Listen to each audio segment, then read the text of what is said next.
transmitiendo una nueva serie que inicié hace 4 conferencias titulada, para que puedan ustedes continuar siguiéndola, La creación y Dios. La creación y Dios. Esta sería la 5ª conferencia. ¿Y qué estamos haciendo con esta nueva serie sobre la creación y Dios? Estamos redescubriendo el libro del Génesis, ni más ni menos. O sea, estoy tratando de concentrarme nada más porque ya hubo una vez cuando ya tenemos en conferencias, ¿verdad? Y grabadas casi 40 capítulos del Génesis, versículo por versículo, pero me quiero concentrar simplemente en 2 capítulos, en el capítulo 1 y el capítulo 2, que es la creación y la recreación del planeta Tierra. Y durante muchos años pues hemos estudiado, que inclusive me acuerdo cuando yo comencé a estudiar la teología y comencé a tener muchísimo interés en el Génesis y en el Apocalipsis, que han sido mis 2 libros preferidos, aunque claro que toda la Biblia es maravillosa, pero siempre Dios nos inclina sobre ciertas áreas. Por ejemplo, el apóstol Pablo fue el único de todos los apóstoles, ni siquiera Juan, ni Pedro, ni ninguno otro apóstol se le reveló el rapto de la iglesia. A Pablo fue al único a quien el Espíritu Santo le reveló el rapto de la iglesia. A Pablo fue al único, Efesios capítulo 3, que le reveló que la dispensación de la iglesia tenía como objeto unir a los judíos y a los gentiles. A él le reveló. A Juan Dios se lo llevó al cielo y pudo ver hace 2000 años lo que iba a pasar con el futuro de la humanidad, y él escribió el Apocalipsis. El apóstol Pedro pues le escribe a todos los judíos que estaban siendo perseguidos, animándolos y mostrándoles que el sufrimiento formaba parte también de la esencia de nuestro caminar con Jesús. Y así vemos, ¿verdad?, que Jeremías tuvo una revelación, Isaías otra, Ezequiel otra, porque la multiforme sabiduría de Dios, ¿quién la podría medir? ¿Quién podría decir, pues solamente aquí está esto y aquí está esto? Sino que tenemos que abrir nuestra mente y darnos cuenta que estamos caminando con un ser que es Dios, completamente infinito, poderoso. ¿Quién podría comprender la profundidad de sus pensamientos y de su sabiduría? Así que cuando venimos al Génesis, el Génesis destroza, el Génesis hace pedazos, el Génesis debate cualquier filosofía que el ser humano haya inventado para tratar de explicar de dónde venimos. Entonces, esta es la razón por la cual nosotros nos podemos parar ante cualquier auditorio de astrofísicos, de astrónomos, de psicólogos, de sociólogos, de antropólogos, de paleontólogos, etcétera, de antropólogos, etcétera, etcétera, y poder decirles, psiquiatras, psicólogos, que el contenido que tiene la Biblia, y demostrado desde luego a través de las evidencias que la Biblia tiene, científicas, proféticas, genéticas, biológicas, químicas, físicas, literarias, poéticas, etcétera, etcétera, no hay ningún sistema de pensamiento que se pueda igualar con los pensamientos de Dios. Entonces, el ser humano, pues desde luego que jamás podrá nunca saber de dónde venimos. ¿Por qué el ser humano jamás podrá saber de dónde venimos? Porque para que sea científico, señores astrofísicos que nos escuchan, y físicos, matemáticos, y como en la disciplina académica que ustedes quieran tener, para que sea científico tiene que ser repetitivo. Entonces nadie estuvo cuando comenzó la creación. Entonces, como nadie estuvo cuando comenzó la creación, también muchos científicos inventan teorías. Entonces, no todo lo que tiene carácter pseudocientífico es verdad. Perdón. Entonces, pues se ha inventado, ¿verdad?, que el universo, ¡pum!, comenzó con el Big Bang, la gran explosión, y que de una explosión se formaron los universos, etcétera, etcétera. Y cuando oímos esto, como no estamos acostumbrados a pensar, síganme con mucho cuidado, El ser humano en su mayoría no está entrenado ni disciplinado a pensar. ¿Qué quiero decir con esto? Que no analizamos lo que se nos enseña. Por ejemplo, tú vas a la escuela y a la universidad y te puedes graduar con un doctorado en filosofía, y al mismo tiempo que tienes un doctorado en filosofía o en ciencias políticas, al mismo tiempo has aceptado que venimos del chango. ¿Por qué lo has aceptado? Lo has aceptado como un dogma nada más, porque tú mismo sabes, si tienes un poquito de mente analítica, que es imposible que el ser humano científicamente proceda de los animales, sobre todo a la luz de la misma ciencia. En 1954, recuerden ustedes que hubo dos doctores norteamericanos, el doctor Watson y el doctor Crick, que se les dio el premio Nobel de Medicina, 1954. ¿Por qué se les otorgó el premio Nobel de Medicina? Porque descubrieron la hélice del ADN, del ácido desoxirribonucleico. ¿Qué cosa es esto? Bueno, en los billones de células que el cuerpo humano tiene, se encuentra un código genético.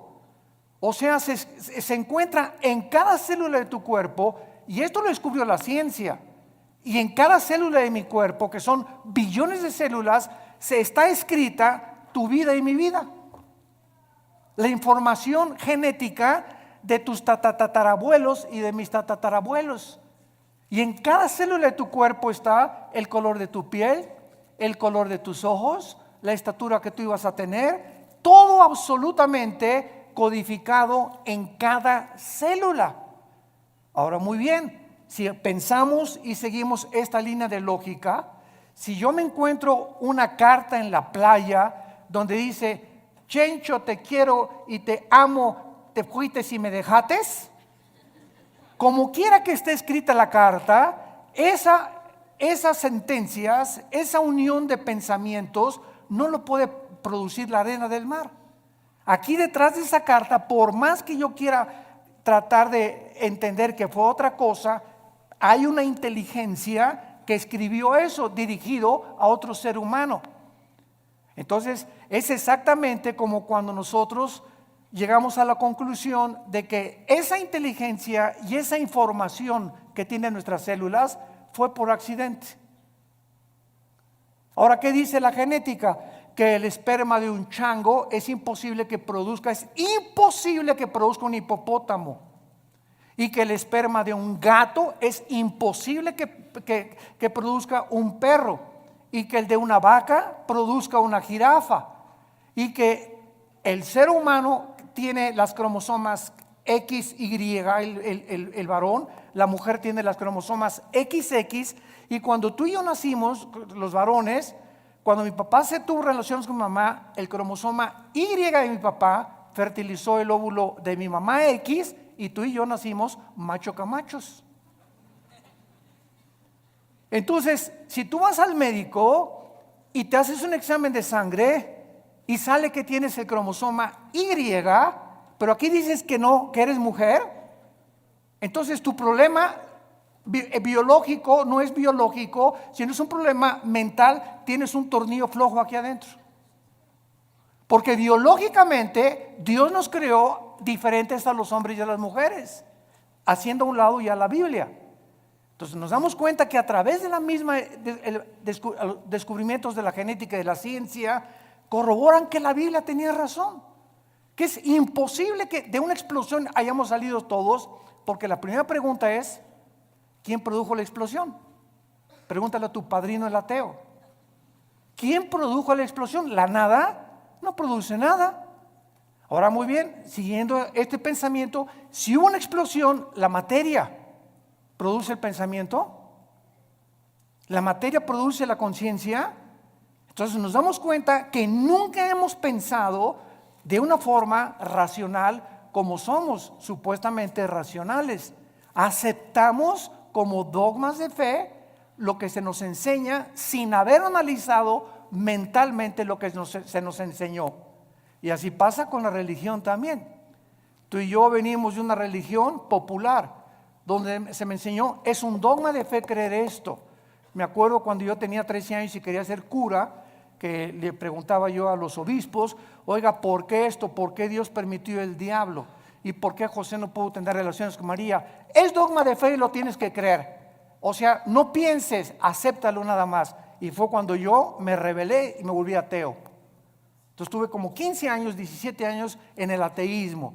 ¿Por qué? Porque yo no aceptaba que yo tenía que aceptar algo cuando Dios me dio una mente analítica y tenía yo que pensar que lo que me estaban enseñando tuviera coherencia o hubiera evidencias para poder aceptarlo. Y así pasa con la fe, y así pasa con las cosas de la filosofía, de la ciencia y de la Biblia. No estamos acostumbrados más que a aceptar, y la fe cristiana no es un dogma de fe. La fe cristiana está basada no en dogmas, ni en liturgia, ni en ceremonias. La fe cristiana está basada, escúchame, en un hecho histórico. En un hecho histórico, en la resurrección de Jesucristo entre los muertos. Si Cristo no hubiera resucitado, no existiría el cristianismo. La base del cristianismo es que un hombre hace 2000 años bajó del cielo, el hombre Dios nos dio un mensaje que sobrepasa la capacidad del ser humano para poder entenderlo, y que era imposible que sus pensamientos hubieran sido producidos ni por Platón, ni por Sócrates, ni por Mahatma Gandhi, ni por Confucio, ni por Zoroastro, ni por ningún gran líder religioso. Y ese hombre anuncia que va a morir y que tiene el poder sobre la muerte, y la resurrección de Cristo transforma el imperio más grande de toda la historia, el imperio romano.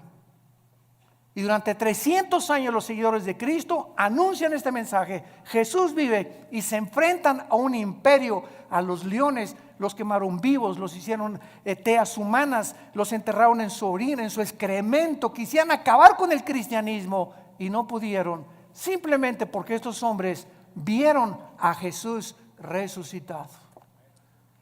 Y eso es lo que cambia al ser humano. No tenemos una Biblia con dogmas, tenemos una Biblia con evidencias históricas, arqueológicas, químicas, genéticas y de cualquier disciplina que tú quieras mencionar. Muy bien.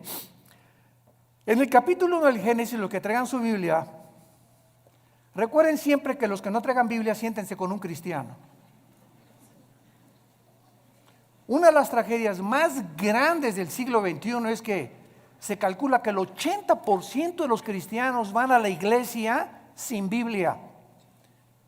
Y nunca el Espíritu Santo va a poder tratar con tu vida si no te sientas con tu Biblia en las rodillas, y cuando estás recibiendo la palabra de Dios, estarla viendo, estarla hojeando, estarla aprendiendo a manejar, porque es la espada del Espíritu.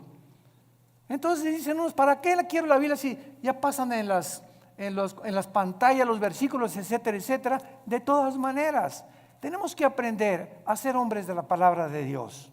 Bueno, Génesis capítulo 1, versículo 1 y versículo 2. En el principio creó Dios los cielos y la tierra. Bereshit bara Elohim hasamayin haaretz. Es lo que dice en el hebreo. Son 7 palabras. Es impresionante el número 7 en la Biblia. Esto se llama en la Biblia la gematría, con G de gárgara, gematría. ¿Qué es la gematría? La gematría estudia la relación que existe entre los números y las letras. Entonces, cuando venimos a un libro como la Biblia, no es coincidencia que desde el primer versículo se demuestre que el 7 es el número de la perfección y el número con el que termina la Biblia en el Apocalipsis. En el Apocalipsis el 7 está desde el primer capítulo hasta el último capítulo. 7 espíritus, 7 sellos, 7 trompetas, 7 copas, etcétera, etcétera. 7, 7, 7, 7. ¿Por qué? Porque solamente el hebreo, el lenguaje hebreo y el lenguaje griego tienen un símbolo en las letras. Recuerda cuando íbamos a la escuela, ¿verdad? Lo recordamos todos, que nos enseñaron los famosos números romanos. Entonces me enseñaron en la escuela que la B representa el 5, la X el 10, 2X 20, 3X 30, L 50, C 100, etcétera, etcétera. Y así vemos que detrás de los números hay un símbolo de las letras numérico. Pasa lo mismo con el hebreo. Entonces, cuando venimos al hebreo, cuando venimos al lenguaje original de la Biblia, encontramos que detrás de todo lo que nosotros vemos como aparentemente letra o tinta, se encuentran secretos de Dios. Hace algunos años, ustedes recordarán los famosos códigos de la Biblia, que unos judíos, cuando se inventaron las computadoras, comenzaron a computarizar principalmente el libro del Génesis y encontraron lo que se llaman los números secuenciales, que cada 7 letras o cada 7 versículos se encontraba el nombre de Yoshua, que es Jesús. Y que a través de este análisis comenzaron a encontrar que había tantas cosas escondidas que era imposible que los seres humanos lo hubieran podido hacer. Así que si un ser humano hubiera comenzado a inventar, en el principio creó Dios los cielos y la tierra, ¿quién se lo dijo? Y el orden que tenemos en el Génesis de la creación es el orden en el que la ciencia corrobora que así existió la creación.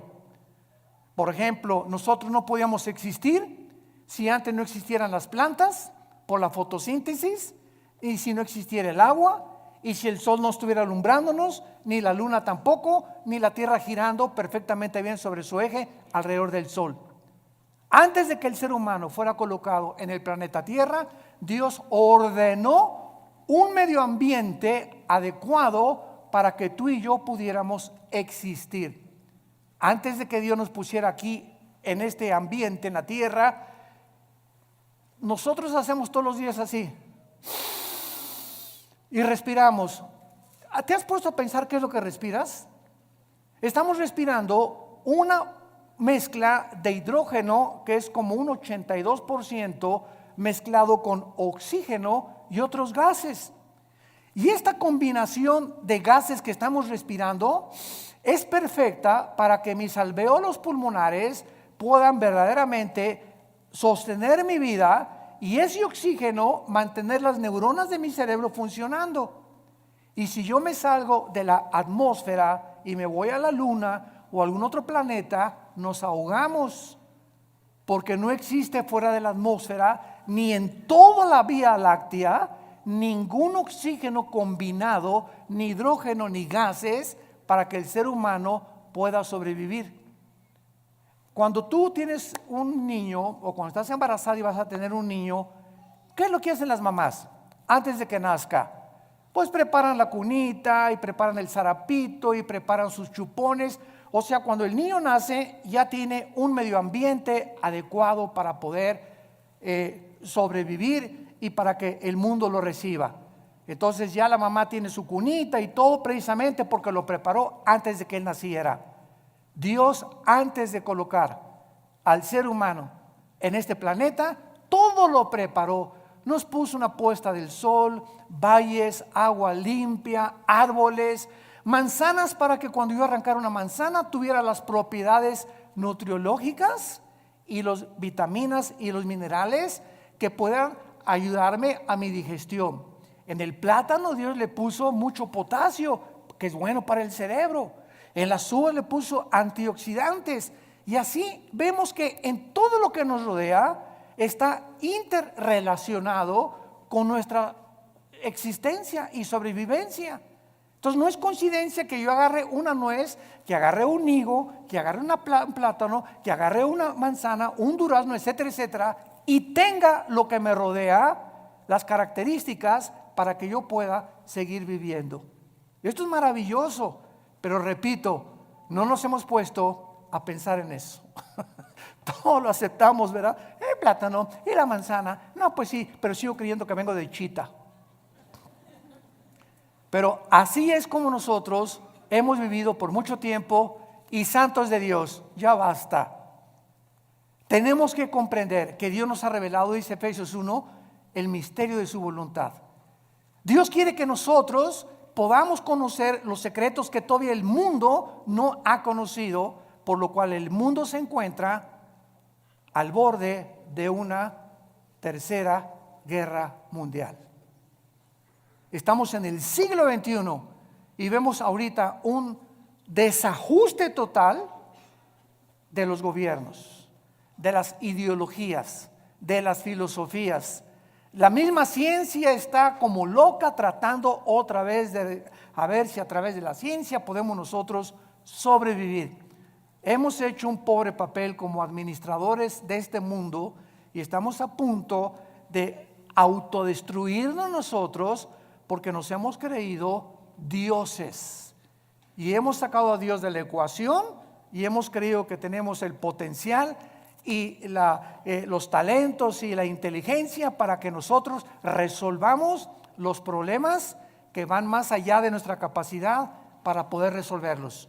No somos dioses, somos seres finitos, somos agentes morales responsables de nuestras acciones y algún día tú y yo le vamos a dar cuentas a Dios. Si tú mueres ahora en Navidad o el 25 o el 31 de la borrachera que te vas a poner o el año que entra, en el momento en que tú mueras, se acabó para toda la eternidad tu oportunidad de venir hoy a la cruz. Cuando oigas su voz, no te endurezcas. Tú ni yo no sabemos cuándo Dios nos va a llamar a partir y a salir de este mundo al otro mundo que es más real que en el cual estamos viviendo. La Biblia dice, prepárate para encontrarte con tu Dios. En el principio creó Dios los cielos y la tierra. Veamos nosotros en primer lugar la palabra Bereshit, que es la palabra que se tradujo principio. Y es la palabra que se tradujo en el griego para orígenes. Bereshit, con B de burro.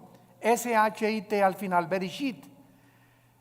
La palabra Génesis es la palabra hebrea Bereshit, que significa orígenes. Síganme con mucho cuidado. Antes de que Dios dijera en el principio, ¿Dios existía, sí o no? Ok, Él existía antes de el tiempo, el espacio y la materia. Cuando Dios dice en el principio, estamos viendo el principio del tiempo, apúntalo, el principio del espacio y el principio de la materia, exactamente como la física lo confirma y lo certifica. El espacio, el tiempo y la materia son indivisibles. No puede existir el espacio sin la materia, ni la materia sin el tiempo. Y esta fórmula o estos tres elementos que son los que forman el universo que nos rodea, fue precisamente lo que hasta 1900, aproximadamente entre el 32 y el 42, un científico alemán que huyó del nazismo a Estados Unidos, llamado Alberto Einstein, descubrió con su famosa fórmula de la teoría de la relatividad. La energía igual a m a la masa por la velocidad de la luz al cuadrado. Y con esta fórmula Einstein corroboró claramente que el tiempo está unido al espacio, el espacio con la materia, y que solamente son medidas de nosotros, porque el universo no es infinito como se creía hasta el siglo XIX y hasta el siglo XX con los descubrimientos de Einstein y de los científicos genetistas, el doctor Crick y el doctor Watson, comenzamos a entender que todo lo que se enseñó por casi 19 siglos de Cristo a nuestros días, la ciencia se equivocó y que la Biblia ya lo afirmaba con siglos de anticipación. En el principio, hubo un principio, el universo no es infinito. Y si hubo un principio, hay un final. Y a finales del siglo XIX comienza otra teoría científica a demostrar la Biblia, la famosa ley de la termodinámica, las leyes de la termodinámica. La primera ley y la segunda ley de la termodinámica confirman que nada se crea ni se destruye. La segunda ley afirma que el universo está en un proceso de deterioro, que todo se tiene que descomponer, todo se tiene que oxidar con el tiempo, todo se tiene que echar a perder. A tu carro le tienes que estar continuamente echando aceite para que funcione el motor. Tenemos que estar tomando agua nosotros, vitaminas. Estamos en un proceso, en un universo donde el mismo Sol pierde millones de toneladas masa por segundo. El Sol pierde millones de toneladas masa por segundo. Esto establece la segunda ley de la termodinámica y lo confirma después Hebreos 1 del 10 al 12. Señor, en el principio tú eres para siempre, todo desaparecerá, pero tú permaneces por toda la eternidad. La Biblia ya enseñaba que el universo tenía algún tiempo que terminarse. Esto se conoce en la física como la ley también de la entropía, si lo quieres apuntar. La ley de la entropía, del desgaste, que la Biblia tiene otro nombre y es en Romanos 8 la ley de la corrupción. Todo se está corrompiendo, todo se está echando a perder. Vivimos en un universo donde ya nacemos chiquititos, llegamos a lo máximo de nuestra creación de la juventud, a la tercera. Ahora dicen que ya no es la tercera edad, sino que es la cuarta edad también.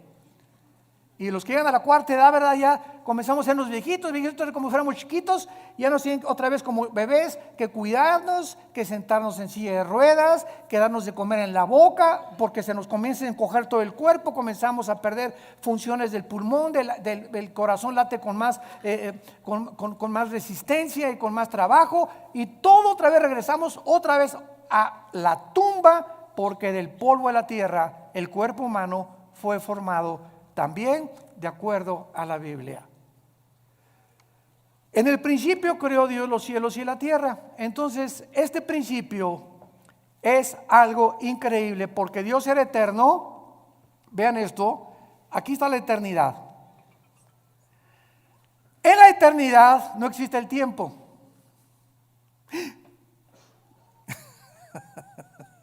En la eternidad no hay pasado, no hay presente, ni hay futuro. En la eternidad es una dimensión donde nosotros todavía no estamos más que espiritualmente, ya somos partícipes de la eternidad al haber entrado Jesús a vivir a nuestra vida.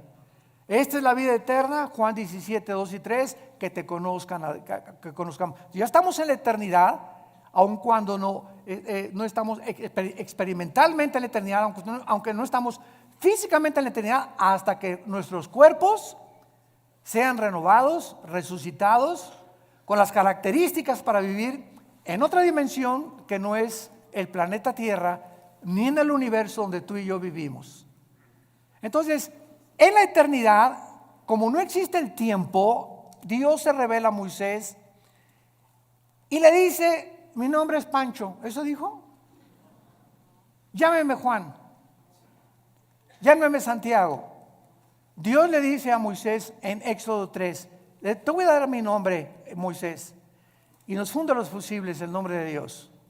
Yo soy el que soy. Que es la palabra hebrea Yahweh, que los judíos ni siquiera se atreven a mencionarla, porque son 4 letras nada más, y que no se atreven a mencionar por lo consideran demasiado sagrado. Todos los judíos, en lugar de decir Yahweh, dicen Adonai. Y por eso, ¿verdad?, hay muchos judíos que quieren que nosotros los cristianos no digamos Dios. Y cuando ellos escriben Dios ponen D mayúscula, guión o S. Y para no poner la palabra entera Dios. Bueno, es la forma de pensar de ellos, ¿no? Y nosotros tenemos otra forma de pensar, porque ese Dios del Antiguo Testamento se reveló en Yoshua, en Jesús, que significa el Salvador. Dios habita en la eternidad y por eso dice: yo soy el que soy, porque Él es el Dios del presente. Yo soy el que siempre he existido. Todo el universo y todas las criaturas tenemos una causa para existir. Una vez me preguntó un niño, muy interesante y muy lógico: Oiga, ¿quién creó a Dios? Una muy buena pregunta de los niños. Muchas veces ellos quieren pensar más que los mismos adultos. ¿Tú nunca te has preguntado eso? No, nada más leí el Calimán. Por eso. Este niño, cuando me dijo que quién había creído a Dios, me puso a pensar realmente. Y entonces, claro que le dije, espérame tantito, me agarró de sorpresa, pero me acordé que en la física todo efecto tiene una causa. Y no existe nada que no tenga una causa para poder existir. Entonces, Dios, le contesté, es el único ser que no es causal. O sea, Dios no lo creó nadie. Porque si algo hubiera sido lo que hubiera creado a Dios, ya no sería Dios. Esa causa que lo creó hubiera sido más grande que Él. Entonces, esa causa tenía que ser más inteligente y por eso llegamos siempre a una causa única que es Dios, de donde proviene todo lo demás.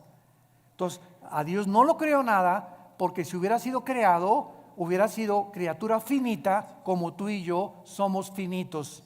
Porque tuvimos un principio, tendremos un final cuando nosotros muramos. Entonces, Él habita la eternidad, dice en Isaías, el que habita la eternidad y la santidad y con los quebrantados de corazón. Ahora, pongan mucha atención. Aquí no existía nada, la eternidad. En el principio creó Dios los cielos, plural, shamayim en el hebreo. ¿Cuántos cielos hay? ¿Perdón? 3, 2 Corintios 12, del 1 al 3. El apóstol Pablo habla de 3 cielos. ¿Cuáles son los 3 cielos que este libro maravilloso nos revela? En primer lugar tenemos el cielo atmosférico, de la atmósfera hacia abajo. De la atmósfera hacia abajo es donde el ser humano puede vivir. Y de la atmósfera hacia abajo es donde opera Satanás. Efesios 2, del 1 al 3.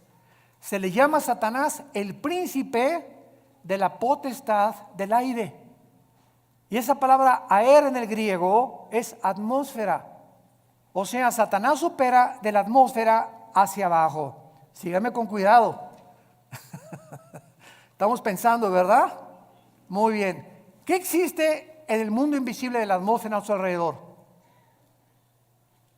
Ondas de radio, ondas de sonido. Ahorita está pasando por aquí la charrita del cuadrante. Aquí está FM, diferentes bandas que yo no las veo ni las oigo, pero tengo un aparatito que se llama radio y ese radio tiene un diseño para que cuando yo le vaya moviendo el botoncito, agarre esta banda o agarre esta banda o AM o FM, que con mis oídos físicos no los puedo yo sintonizar, pero ese aparatito lo traduce y lo traslada a mis oídos. Entonces, de la atmósfera hacia abajo, Satanás tiene el control de los medios de comunicación. Cuidado con lo que lees y lo que oyes en la televisión. Cuidado las películas que ves. Cuidado la música que escuchas. Cuidado los mensajes que escuchas. Porque esto es precisamente el control de Satanás. Dice en 1 Timoteo 4:1, muchos apostatarán de la fe en los últimos tiempos. ¿Qué dice?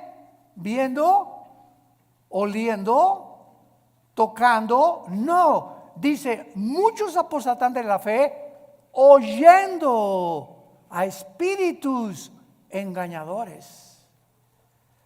Es a través del sentido del oído que los demonios pueden afectar mi mente y tu mente.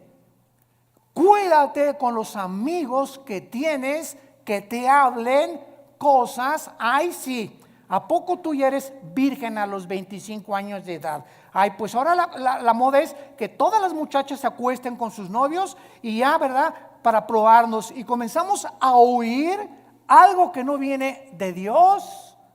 Y viene de tu compadre, de tus familiares, de tus amistades, pero siempre es a través de el oído. Y lo que viene de Dios, Romanos 10:17, la fe es por el oír y el oír. ¿Qué estamos oyendo más? ¿El radio? ¿La charrita del cuadrante? ¿El FM? ¿La música del mundo? ¿Los consejos del mundo? ¿O estamos oyendo a Dios? En la proporción en la que tú tengas contacto con la Biblia y oigas lo que Dios a través de la Biblia te quiere decir, es en la proporción en la que tendrás discernimiento para saber que cuando oigas algo que no es de Dios, tú ya tienes tu oído tan afinado que dices, esto no es de Dios, no te oigo, no me digas eso por favor, esos chismes ya no los quiero oír. Y comenzamos nosotros a aprender a rechazar el espíritu de mentira y el espíritu de error que siempre viene a través de lo que oímos. Esto es impresionante y miren ustedes lo que les voy a contar en este momento. En el versículo 3 la Biblia dice, y Dios dijo que sea la luz. No estoy mal, estoy haciéndolo a propósito. Oiga, pero ¿cómo es posible que Dios diga día la luz si hasta el cuarto día el Dios puso en movimiento el sol y la luna? Fíjense cuántas cosas hemos oído y no hemos pensado para saber que aquí hay una aparente contradicción. Oye, que sea la luz y hasta el cuarto día y Dios pone en movimiento el sol y la luna. Entonces, ¿cómo puede haber dicho Dios que sea la luz si hasta el cuarto día aparece el sol y la luna? La física nos va a ayudar. ¿Qué es la luz, señores físicos que nos acompañan? Bueno, estamos en el siglo XXI y hasta este momento solamente podemos concluir, dicen los físicos, que es un fluido de electrones o es un fluido de fotones. Y hasta ahí se quedan los físicos. En otras palabras, lo podríamos resumir. La luz es energía. Energía. Muy bien.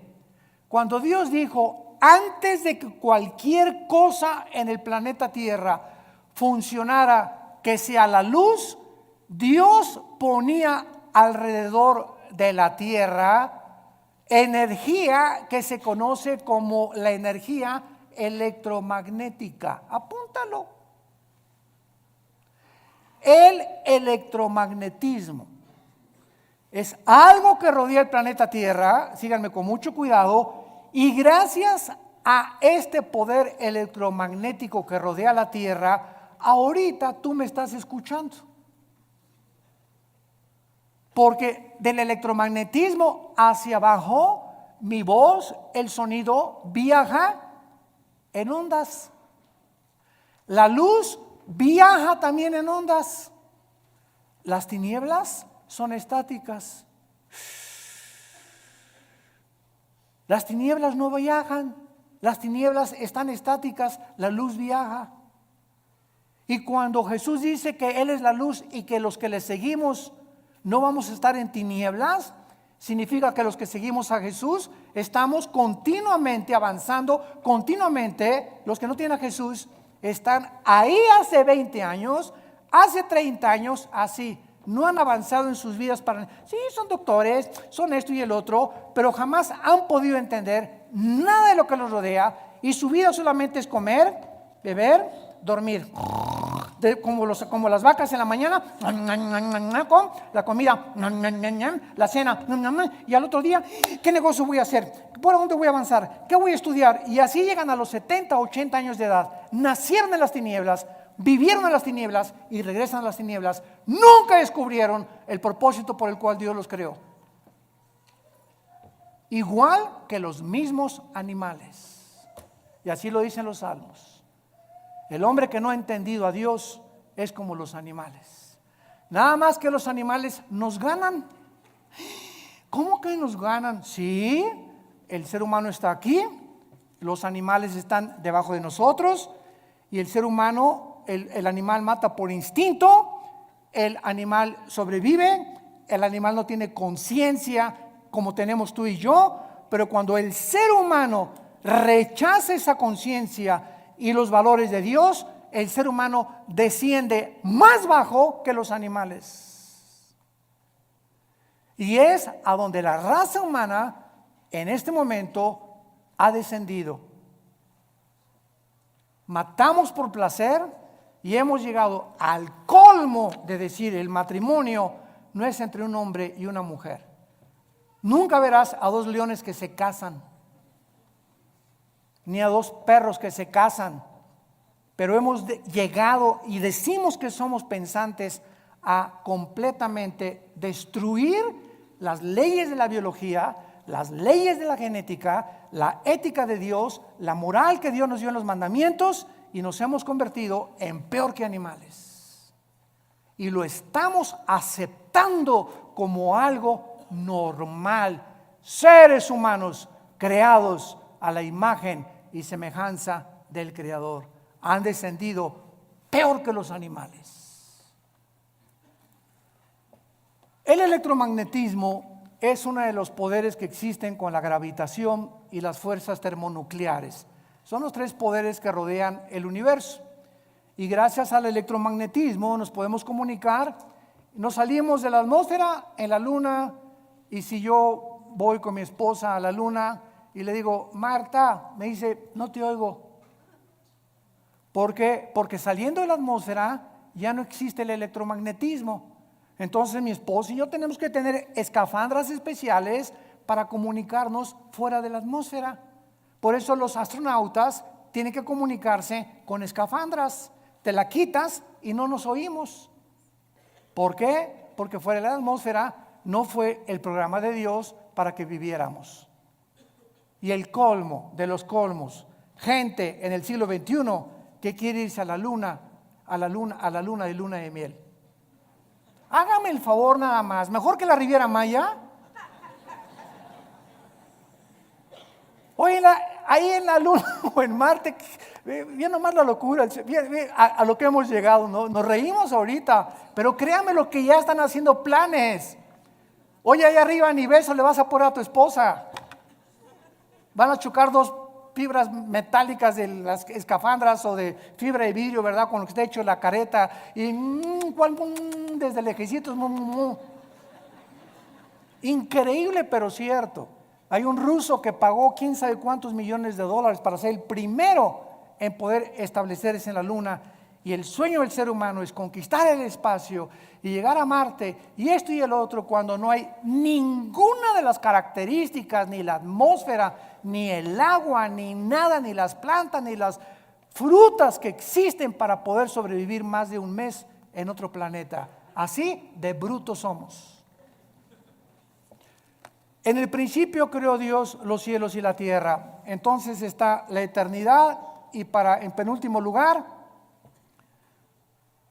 hay tres cielos. Nos quedamos en el cielo de la atmósfera, donde no habita Satanás, habita por todo el universo, pero él opera y energetiza de la atmósfera hacia abajo y usa los medios de comunicación y lo que oímos para afectar nuestro sistema de pensamiento y nuestras doctrinas.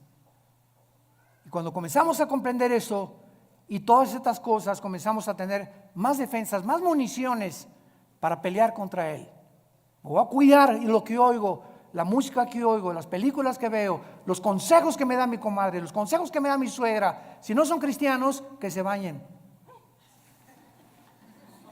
De la atmósfera para arriba sigue el cielo cósmico.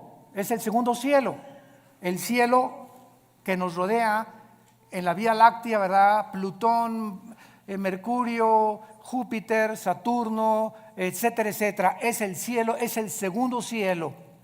Este segundo cielo está ocupado. Sí existen los extraterrestres. Porque una vez me dijo ustedes lo conocen, me reservo su nombre, un experto en los ovnis. Oiga, el doctor Alducin, ¿y usted por qué no cree en los ovnis y los cristianos? Le dije, ¿quién dice que no creemos en los ovnis? Claro que creemos en ellos, pero simplemente no le llamamos ovnis, le llamamos ovis. ¿Qué quiere usted decir? Objetos voladores identificados. para nosotros no son no identificados. Sabemos que existe un fenómeno, que existe algo que aparentemente es real, pero sabemos quién está detrás de este fenómeno. Y cuando venimos a la Biblia, descubrimos que Satanás, Lucifer, el príncipe de la potestad del aire, tiene el poder de materializar la energía. Él puede hacer que se levante este púlpito, te puede apagar la televisión, puede ponerte un programa que tú no cambiaste, te puede abrir las ventanas de tu casa, te puede producir sonidos que hay con cadenas arriba del techo, te puede producir que hay un coyote cerca de tu baño aullando a las 2, 3 de la mañana. Te puede hacer que una persona se aparezca y entre a tu cuarto toda vestida de negro, o puede hacer apariciones de como se llama la Llorona, una señora vestida toda de blanco y que de repente pasa por tu casa o en la noche y tú la ves y tú juras que algo pasó y que los medios de comunicación y las películas están llamando, ¿verdad? Apariciones. Son demonios, y todo el universo está controlado por ángeles caídos. Y en tercer lugar, el tercer cielo es el cuartel general de Dios. Ezequiel capítulo 1, Daniel capítulo 7, Apocalipsis capítulo 4, que son los tres pasajes en la Biblia donde claramente se nos describe que hay un trono en el tercer cielo, y a Dios se le describe con la apariencia humana. Se le describe sentado. Se le escribe sentado con pelo blanco. Claro que esto es una ilustración de la eternidad. Pero cuando Dios se hace hombre, toma la forma de nosotros. Y ahorita Jesús existe por toda la eternidad con forma humana. Su Padre no podría tener otra forma, tendría que ser como Él, porque Él es la imagen misma de Dios. Entonces, de alguna forma Dios escogió la forma como nos creó a nosotros, porque Él, ¿verdad?, también tiene que tener un cuerpo espiritual. Dios es espíritu, pero los espíritus también tienen alguna forma, no son etéreos ni incorpóreos, y a Dios se le escribe en el tercer cielo como sentado en un trono, gobernando soberanamente el universo. Ahora, muy bien, vean esto con mucho cuidado. Dios habitaba en la eternidad, Dios es luz, allá no hay nada de tinieblas, porque 1 Juan capítulo 1, no hay tinieblas en Dios. Cuando Dios crea el tercer cielo, Dios se baja de la eternidad para entrar al tercer cielo. Crea el segundo cielo, el universo, y crea la atmósfera para nosotros. Y desde el principio de la Biblia, cuando dice Juan, en el principio era el verbo, está hablando del principio del tiempo, el espacio y la materia. Que Jesús ya existía desde que Dios había hecho el universo. Y Él era Dios, Jesús era Dios. Todas las cosas por Él fueron hechas. Nada de lo que ha sido hecho fue hecho más que por medio de Él. En Él estaba la luz, y la luz en las tinieblas resplandece, y en Él estaba la vida, y la vida era la luz de nosotros. Así comienza el Evangelio de Juan capítulo 1. Entonces Dios baja al tercer cielo a habitar en un trono, porque antes del universo no necesitaba un trono. Un trono nos habla de gobierno, de dominio. Entonces, cuando Dios decide, voy a crear un universo, y comienza con serafines, querubines y ángeles, Él tenía que darnos a conocer que un gobernante, alguien que está en un trono, es porque ejerce dominio. No hay un gobernante que no tenga súbditos, que no tenga leyes, que no tenga gobierno, porque sería un gobierno abstracto, ¿verdad? Sería un gobierno que no se podría ni siquiera llamar gobierno. Y esta es la razón por la cual Dios crea primero los serafines y los querubines. Síganme con cuidado. Los querubines y los serafines no son ángeles. La palabra querubín significa el que arde. Son criaturas que están junto a Dios. Lucifer era y es un querubín. Esto es impresionante. Arriba de Dios están los serafines, Isaías capítulo 6, que tienen más alas que los querubines. La palabra ángel, malak, con M de mamá en el hebreo, angelus en el griego, significa mensajeros. Entonces, Dios desde su tercer cielo decidió que iba a mandar mensajeros, entidades espirituales, a visitarnos, a entrar a nuestras 4 dimensiones donde tú y yo vivimos, con cuerpos diferentes a los nuestros, pero que estas criaturas que Él enviaba a la tierra se iban a llamar sus mensajeros. De ahí viene la palabra ángel, que significa mensajero. Los querubines no bajan a la tierra, los serafines no bajan a la tierra. Los que han visitado la tierra, los que fortalecieron a Cristo, los que caminaron en Génesis 18 con Dios que bajó y caminó y se acercó con Abraham y se sentó Dios a comer con Abraham, lo acompañaron 2 ángeles mensajeros. Estos ángeles entraron a Sodoma y Gomorra, ¿se acuerdan? Génesis 19, y fueron cuando los homosexuales y los sodomitas los vieron, pues los querían, ¿verdad?, tener relaciones con ellos, de la belleza con la que los ángeles fueron creados, que ante los ojos humanos, ¿verdad?, bueno, es impresionante, seres perfectos.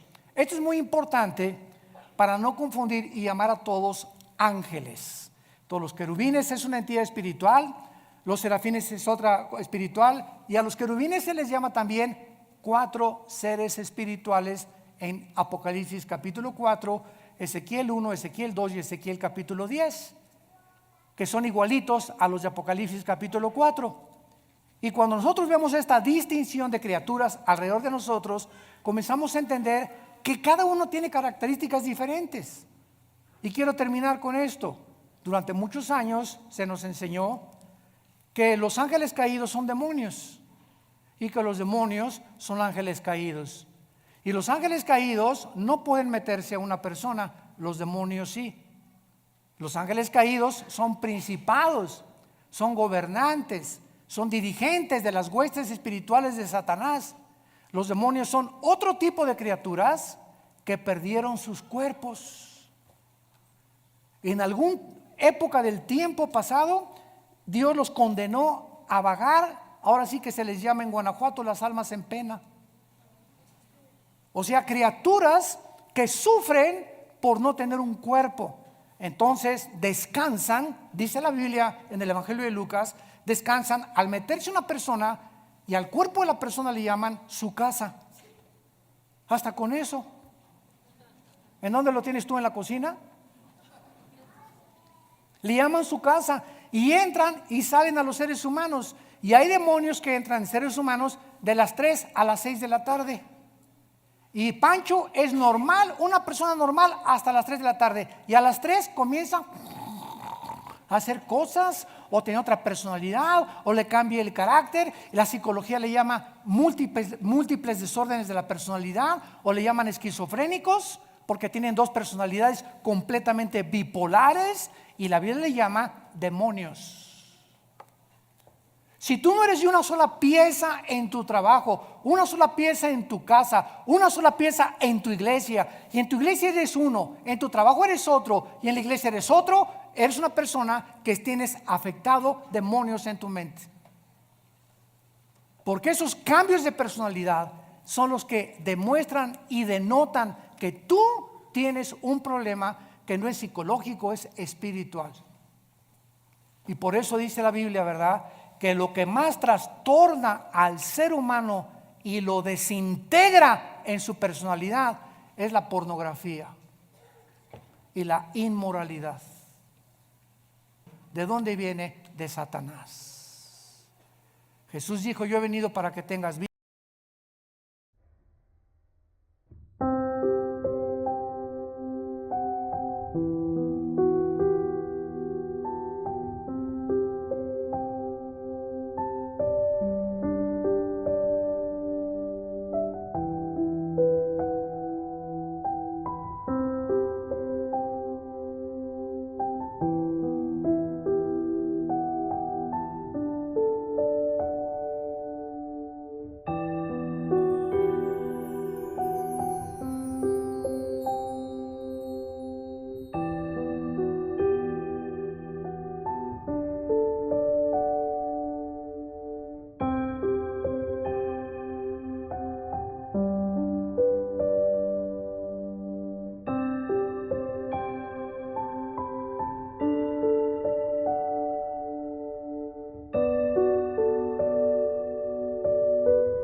¿qué es la fe? Con signos de interrogación. Y vamos a tratar de desarrollar este tema que considero que tal vez es de lo más importante que existe elementalmente en la doctrina cristiana para poder comprender qué es la fe. La diferencia entre creer simplemente o la simpleza de la credulidad y la fe bíblica, que son totalmente opuestos. Dice Hebreos 11:6, pero sin fe es imposible. Esta palabra imposible significa que no existe ninguna otra manera de agradar a Dios. Ya sea que cuando yo obedezco el mandamiento, maridos, amen a vuestra esposa, la amo porque por la fe que Dios me ha puesto y me ha dicho que yo tengo que hacerlo. Si mi motivación no es la fe, no sirvo. Cuando yo doy dinero a la obra de Dios, tiene mi motivación que ser por fe, agradando siempre a Dios. Amo a mi esposa porque quiero agradar a Dios. Amo a mi esposo porque quiero agradar a Dios. Doy porque quiero agradar a Dios. Siempre, siempre la fe tiene que estar detrás de nuestras acciones. Y si la fe no está detrás de nuestras acciones, no estamos agradando a Dios. Es imposible. La palabra imposible, insisto, significa que no hay posibilidad alguna de agradar a Dios de otra manera. Fíjense qué importante es esta conferencia. Y a continuación dice el Espíritu Santo, porque es necesario, o es implícito, que el que se acerca a Dios, ¿cómo nos acercamos a Dios? Creyendo que Él existe. Si tú te pones hoy en la mañana a orar, Señor, te pido por mi hija, mira que tiene 3 días que se fue mi hija. Oh, Señor, no tengo trabajo. ¿Tú crees que te estás acercando a Dios con fe? Bueno, primero tranquilízate, cálmate, tómate un chocho tal vez, ¿verdad? Para que te aplaques. Pero en un estado emocional donde está, Señor, por favor, etcétera, etcétera, es como si dijeras a Dios, tú no puedes, Señor, contestarme. Estoy lleno de aflicción y tú no puedes realmente contestarme. Pero yo me acerco a Dios y le digo, Padre, te doy gracias porque mi hija está en tus manos. Te doy gracias porque el trabajo que tengo por delante está en tus manos. Y gracias, Padre Santo, porque descargo mi corazón y al levantarnos de la oración, creemos que Dios nos escuchó. Pero si tú te levantas después de orar, con la misma aflicción, con la misma tensión, con el mismo estrés, con la misma ansiedad, vuélvete otra vez a hincar, porque no has agradado a Dios.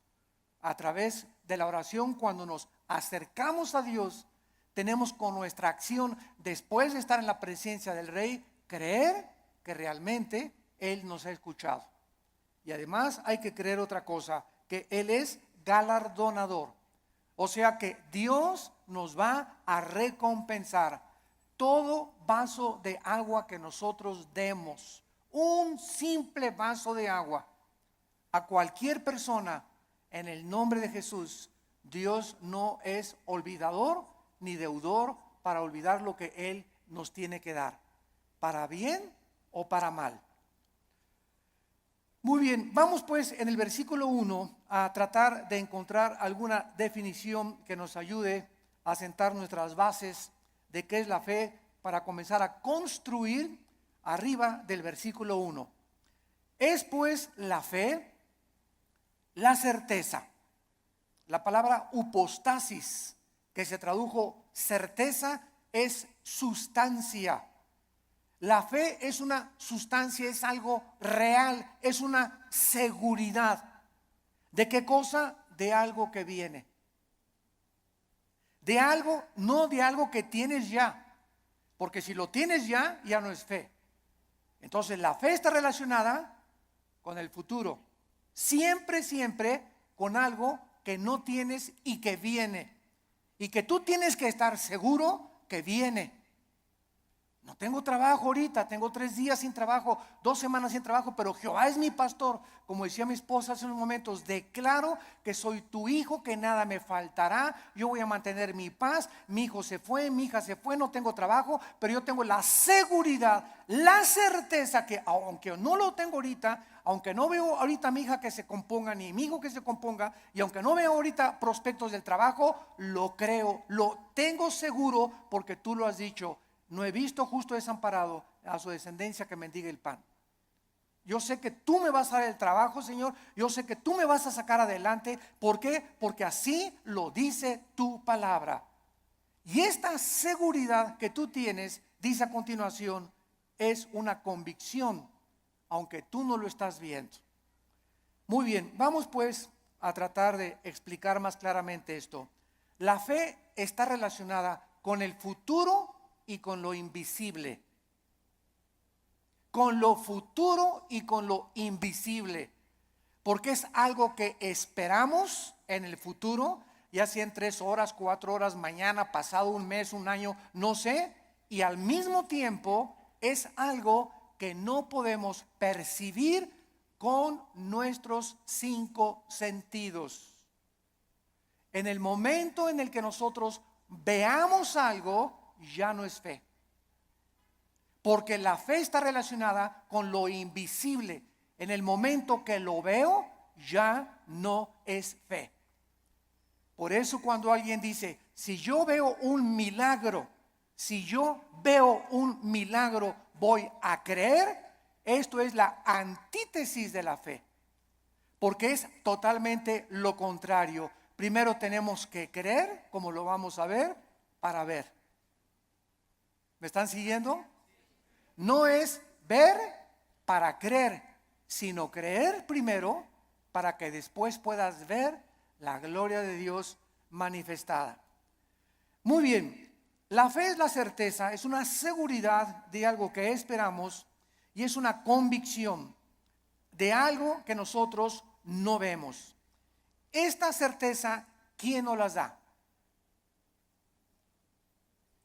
Porque necesitamos una certeza y necesitamos una convicción para que nuestra fe sea sólida y esté basada en un buen fundamento teológico. Esta certeza nos la da la Biblia.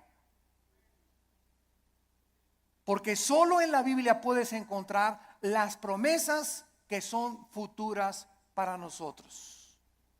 Dice Dios, si tú siembras escasamente, recoges escasamente. Si tú siembras abundantemente, recoges abundantemente. Si tú amas a tu esposa como Cristo amó la iglesia, no te imaginas las bendiciones que vendrán sobre tu vida. Si tú no amas a tu esposa como te estoy mandando en la palabra de Dios, las promesas mías que te tengo preparadas, no las vas a poder ver.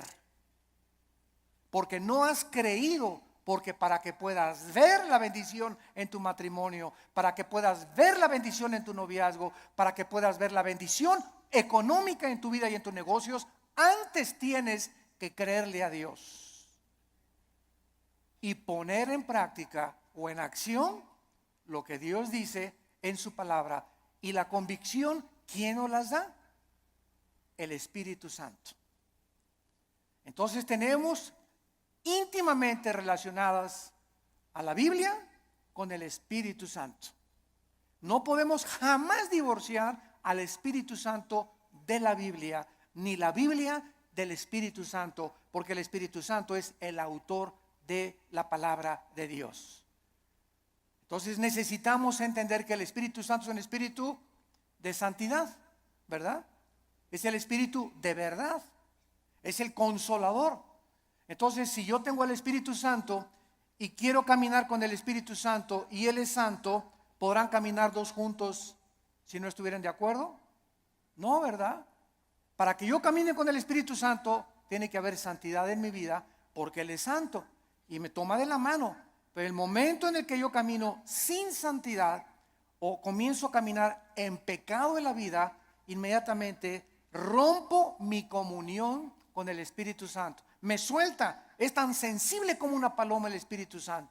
Inmediatamente vuela, no se hace a un lado y me encuentro caminando yo creyendo que Dios está conmigo, creyendo que el Espíritu Santo está conmigo y estoy caminando en la carne. Es lo que se llama caminar en la carne. Y la carne es muy consagrada, La carne es muy religiosa. La carne adora a Dios y por acá y por allá, y sin embargo podemos hacer muchas cosas sin la ayuda de Dios en nuestra vida. Muy bien, veamos ahora que entonces la fe está relacionada con dos realidades eternas e invisibles, con Dios y su palabra. La verdadera fe bíblica está limitada a la Biblia. En otras palabras, hace algún tiempo recuerdo que unas personas me dijeron: Armando, ¿por qué eres tan incrédulo? ¿Por qué no crees que el orito que está cayendo del cielo lo manda Dios y las piedras preciosas que están cayendo en nuestra iglesia son de Dios? Y yo les contesté sencillamente: porque Dios no me manda a creer eso. Yo creo lo que la Biblia dice, pero el hecho de creer cualquier fenómeno o cualquier acción, aunque sea milagrosa, no implica que sea de Dios. Porque el diablo puede hacer fenómenos y puede hacer milagros también. Entonces no me pueden nadie catalogar, ni tampoco a ti clasificarte como que eres un incrédulo y no lo crees. Claro que lo creo, pero si está en la palabra de Dios. Pero si yo encuentro en Proverbios capítulo 2 que la Biblia me manda y me dice que busque la sabiduría y no las piedras preciosas y no el oro, ¿qué me está diciendo el Espíritu Santo con estas experiencias que se están manifestando en muchas iglesias? Que estas iglesias están tanto en la carne, que está ahora siendo engañadas. Pues quieren eso, quieren circo, maroma y teatro, quieren ver milagros, pues eso les voy a dar, como hizo Dios con los judíos en el desierto. ¿Quieren comida? Pues se las voy a dar hasta que les llegue hasta aquí. Y los atascó de codornices hasta que los volvieron al estómago. Este es un juicio de Dios. ¿Por qué? Porque Dios nos busca que busquemos sabiduría y que no busquemos, ¿verdad?, las cosas que está cayendo ahorita del cielo. Y mira, hermano, le digo, es más diamantina que nada, hombre, esas menso. La fe está relacionada, está íntimamente ligada a la Biblia.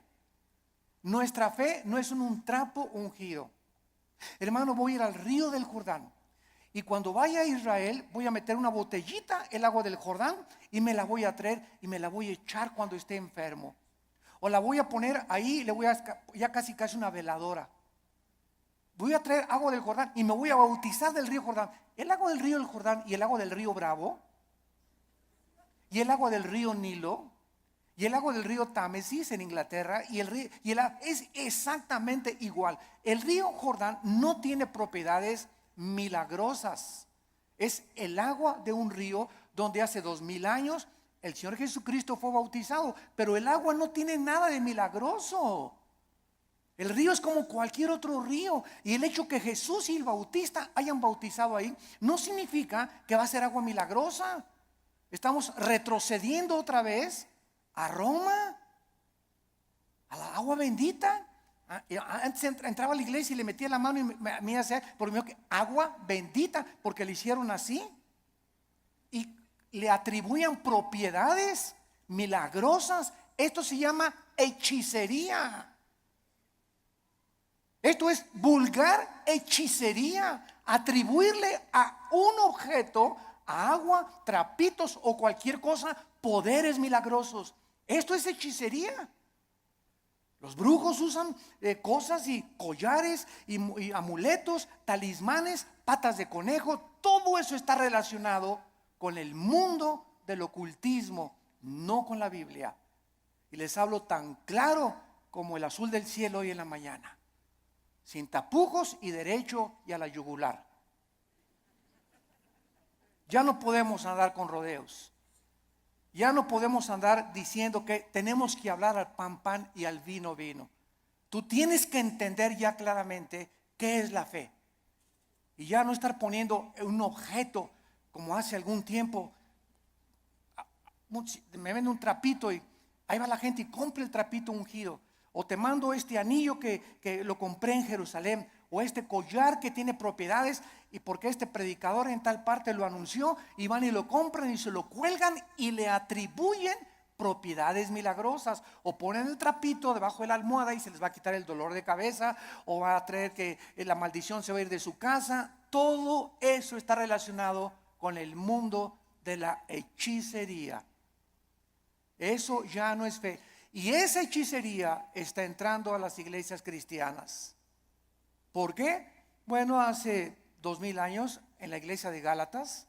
En Gálatas 5, versículo 1, el apóstol Pablo, si alguien no lo cree, les dice a los Gálatas, ¿quién los fascinó para no oír la verdad? Y esa palabra fascinar en el griego es hechizar. La iglesia de Galacia estaba hechizada, estaba controlada por demonios que habían entrado en falsos maestros y pastores que esta iglesia tenía y que les estaba enseñando a los cristianos. Es que no es suficiente la muerte de Cristo, necesitas circuncidarte, no necesitas poner árbol de Navidad, no necesitas hacer estas cosas, necesitas ahora agregarle a la obra de la cruz algo extra. Cuando la Biblia dice que cuando Cristo murió en la cruz del Calvario, se finí, caput, se acabó, consumado es, no hay nada que agregarle a la muerte de Cristo para el perdón que hemos recibido. Tratar de, después de la gracia de Dios, decir que necesitamos hacer ciertas cosas para completar la obra de Cristo, estamos llamándole que fue incompleta la muerte de Cristo, y esto es una herejía. Hace algún tiempo, bueno, más bien no algún tiempo, hace algunos días, me entrevistaron en un programa de televisión.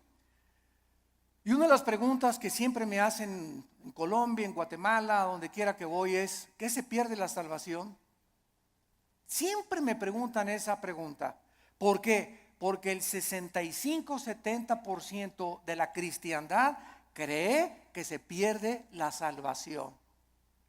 ¿De dónde sacaron esta doctrina? De un hombre llamado Jacobo Arminio, que enseñó, y porque hay 5 versículos de la Biblia, nada más 5 contra más de 500 versículos en la Biblia que enseñan que la salvación no se puede perder, además que es ilógico teológicamente. Entonces estos 5 versículos parecen enseñar que la salvación se pierde, como si que te borraré del libro de la vida y que te apartaré y la rama, Juan 15, serán cortados, etcétera, etcétera, que parece indicar que la salvación se pierde. O segunda de Pedro capítulo 2, 22 al 24, que el perro regresa a su vómito, la puerca lavada a lavarse en el lodo. Pero sin embargo, cuando estudiamos estos versículos, nos damos cuenta que los sacaron de su contexto. Miren, es tan simple como esto.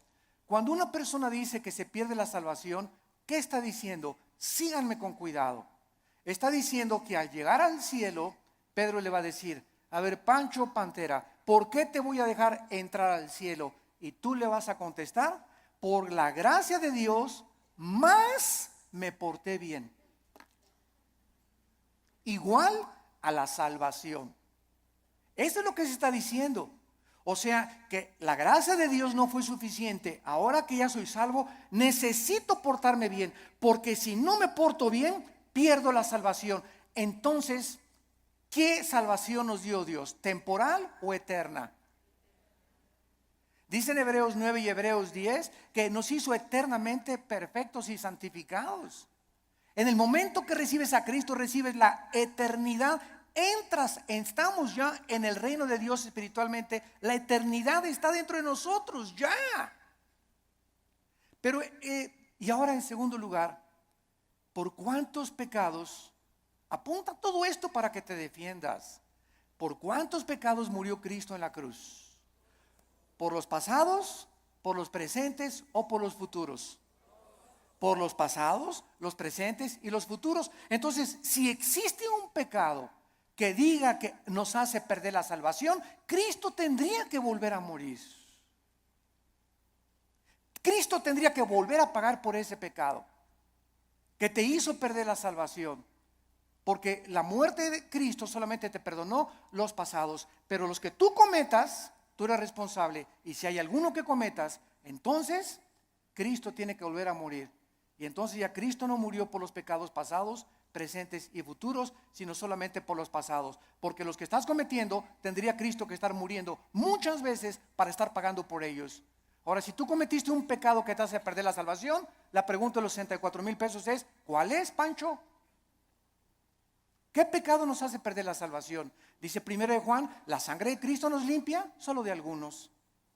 Eso dice, ni el homosexualismo, ni el divorcio, ni el transexualismo, ni el robo, ni el crimen, ni el asesinato. Ninguno de estos pecados es el pecado imperdonable. Ninguno de estos pecados es la blasfemia contra el Espíritu Santo. El único pecado que no tiene perdón no lo pueden cometer los cristianos, solo los no cristianos, que es la blasfemia contra el Espíritu, rechazar la gracia de Dios. Hechos 7, 51 y 52, que es el pecado que cometieron los fariseos. Que después de ver, después de oír al Hijo de Dios, después de oír la predicación de la palabra, no te quiero, no te quiero, no te quiero. Pero un cristiano, 1 Corintios 12, 2, no puede por el Espíritu ni siquiera blasfemar o maldecir al Espíritu Santo. Antes de ser cristianos, todos blasfemamos el nombre de Dios. Todos blasfemamos contra el Espíritu Santo antes de ser cristianos, ¿no es verdad?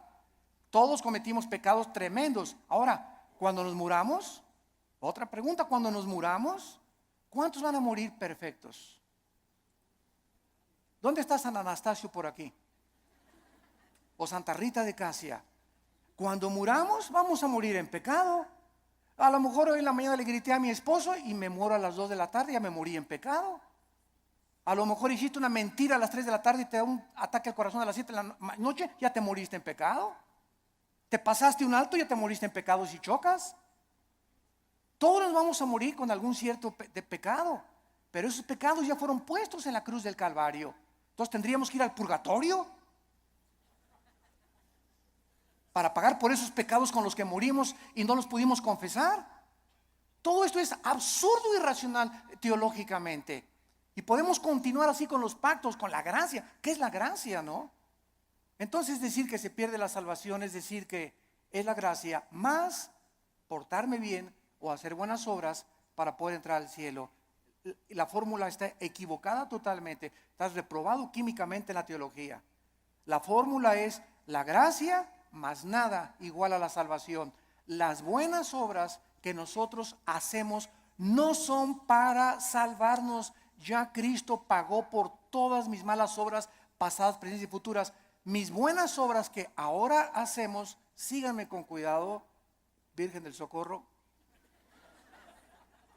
Las buenas obras que nosotros hacemos después de la salvación solamente son para la entrega de recompensas o la pérdida de recompensas en el tribunal de Cristo. El cristiano ya no va a ser juzgado por sus obras en cuanto a la salvación, sino en cuanto a las recompensas. Y la fidelidad va a ser altamente recompensada por Dios. Un vaso de agua que hayamos dado, lo que hemos hecho en el nombre de Dios, pero no está relacionado ya con la salvación. Ya hemos sido justificados por la fe, ya hemos sido santificados y ya hemos sido glorificados desde antes de la fundación del mundo.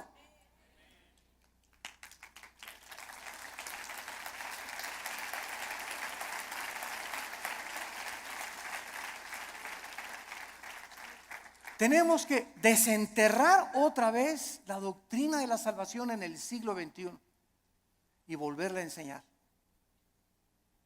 claramente, porque el pueblo de Dios en los errores en que está cayendo es por no tener bases teológicas firmes, doctrinales, de una doctrina elemental como la gracia y la salvación. Y por todos lados, porque todo el mundo lo cree, yo también lo creo. Demuéstramelo con la Biblia y lo voy a creer entonces. Pero no voy a creer que porque todos creen que se pierde la salvación, yo voy a creer que se pierde la salvación. Yo te lo demuestro y se los dije en la televisión, tenemos el debate con el que quiera y se lo demostramos, ¿verdad? Que es absurdo seguir creyendo que se pierde la salvación. Ahora muchos dicen, bueno, como ya no pierdo la salvación, me voy a portar ahora sí, le voy a dar vuelo a la hilacha, ¿verdad? Bueno, dice Gálatas 5:10 que fuimos llamados a libertad, solamente que no usemos la libertad como ocasión para la carne. La persona que dice eso, con que no puedo perder la salvación, puedo hacer lo que quiera, no es salvo. No es salvo, porque si tienes al Espíritu Santo, no vas a tratar de aprovecharte y tomar la gracia de Dios como una licencia para pecar. Eso demostraría Romanos 6, que pues pecaremos para que la gracia de Dios abunde de ninguna manera, porque los que hemos muerto con Cristo, ¿cómo vamos otra vez a pecar? O a tratar de pecar voluntariamente. ya demostraría que ni siquiera tenemos la salvación. Bueno, esto es importante en relación con la fe. Y vamos a ver ahora algunos ejemplos de la fe en algunos versículos en el Antiguo y en el Nuevo Testamento. Vamos a ver en primer lugar el Salmo 27, para que veamos cómo operó la fe en el Antiguo Testamento y tengamos bases más profundas acerca de nuestra fe. Vuelvo a repetir, la fe está relacionada con el futuro y con lo invisible. La antítesis de la fe sería ver, porque caminamos por fe, no por vista. La vista queda excluida de la fe. Y si camino por vista, está excluida la fe. Una de otra están excluidas. No pueden ser las dos verdad.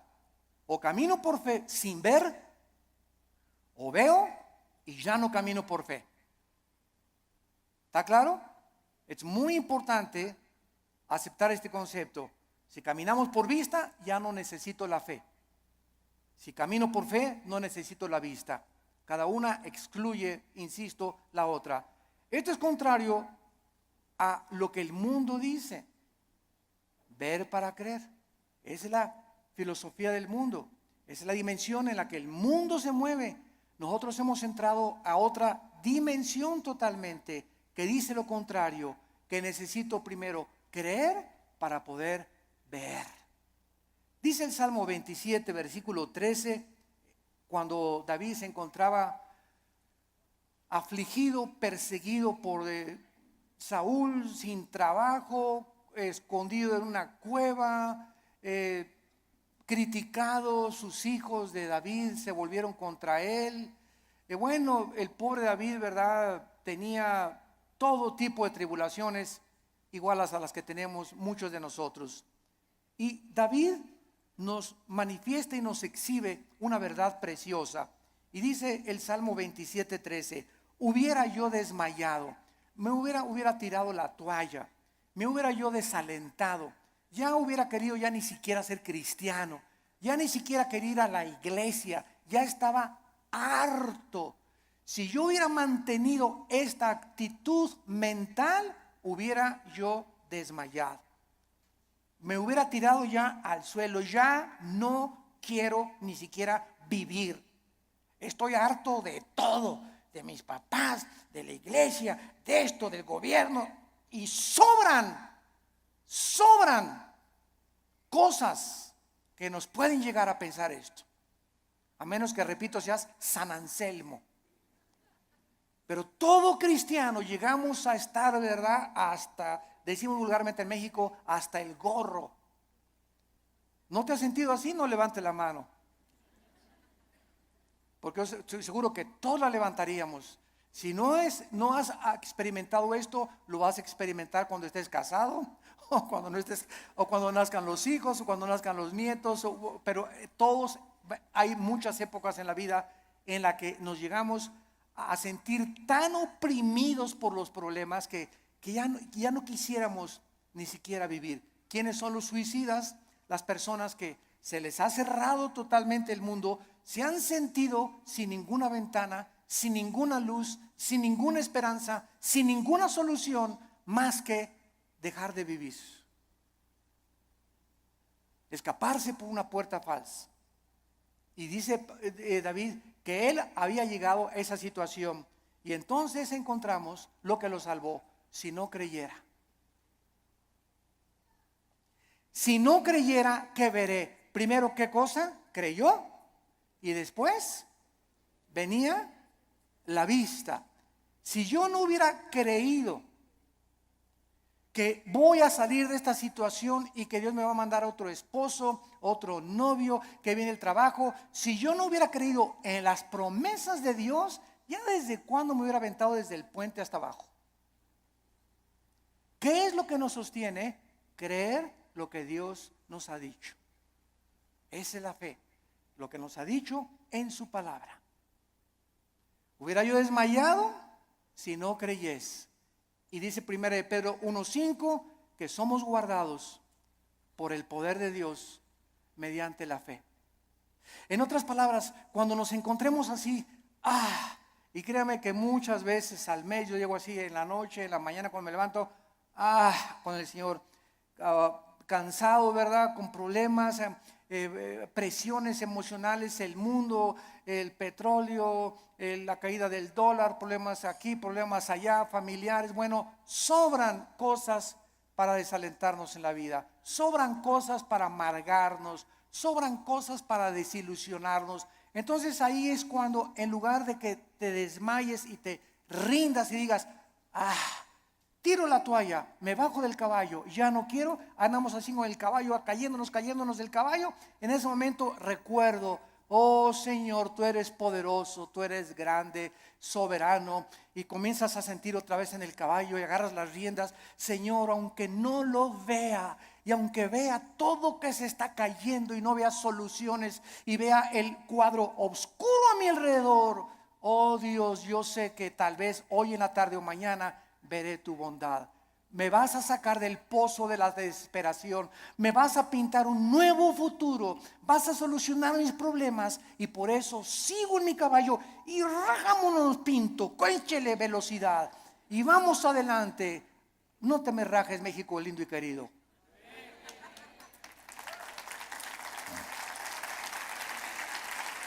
No nos echemos para atrás. Vamos 2-0. Pues ya. Puro gringote de 1.90, 1.95. No, ya no la hacemos. ¿Cómo que no la hacemos? ¿Cómo que no? Ya, ándele, ¿cómo que no la hacemos? Y eso de veras nos infunde ánimo, porque es un cuadro físico de lo que espiritualmente debemos hacer nosotros. Crecernos al castigo. Ya no hay trabajo. Y nadie me quiere. Y me dicen risitos de oro, pero tengo nariz de corcholata. ¿Sabes una cosa? Bueno, ¿por qué comenzamos a sentirnos así? Porque estamos viéndonos en el espejo, porque estamos viendo la situación, porque estamos caminando por vista. Olvídate y desconéctate de lo que ves y lo que por tus 5 sentidos entran, y conéctate con la palabra de Dios. Diario ven a la Biblia en la mañana, cargar las pilas, la energía. Chupa la fuerza espiritual que Dios tiene para nosotros, que es la que nos va a sostener. Nos separamos de la Biblia y nos vamos al suelo. Hebreos 11:27, otro ejemplo en el Nuevo Testamento de Moisés. Hebreos 11:27 dice así: por la fe, por creer lo que Dios había dicho, porque la fe nunca la desconectemos de la Biblia. Por creer lo que Dios ya había revelado en su palabra en el Antiguo Testamento, Moisés dejó Egipto. Si él hubiera sido guiado por sus emociones, vean ustedes, el temor, que es el más grande enemigo de la fe. El temor. El temor es la antítesis de la fe, es lo opuesto de la fe. Si Moisés hubiera dicho, el rey, si me voy me va a mandar los soldados, me mata, me corta la cabeza, él es el emperador de Egipto. Pero Moisés no vio al emperador de Egipto, no el temor que comenzó a meterse, porque el temor así entra como la termita, ¿verdad? Y comenzamos a sentir así que, y el temor, y comenzamos hasta a sudar frío, y comenzamos a temblar por el temor, y saldrá esto, y saldrá de la operación mi abuelita, y podremos, y dejamos que nos domine esta emoción, comenzamos a alejarnos de Dios, y comenzamos a perder el poder de Dios que está viviendo por fe. Moisés dijo, antes de tenerle miedo al faraón, antes de tenerle miedo a su abogado, antes de tenerle miedo a mi suegro, antes de tenerle miedo a mi ex esposo, antes de tener miedo de nada ni de nadie en este mundo, tengo temor de Dios. Y eso fue lo que hizo Moisés. No vio el temor del emperador, los ejércitos que tenía, y dejó Egipto.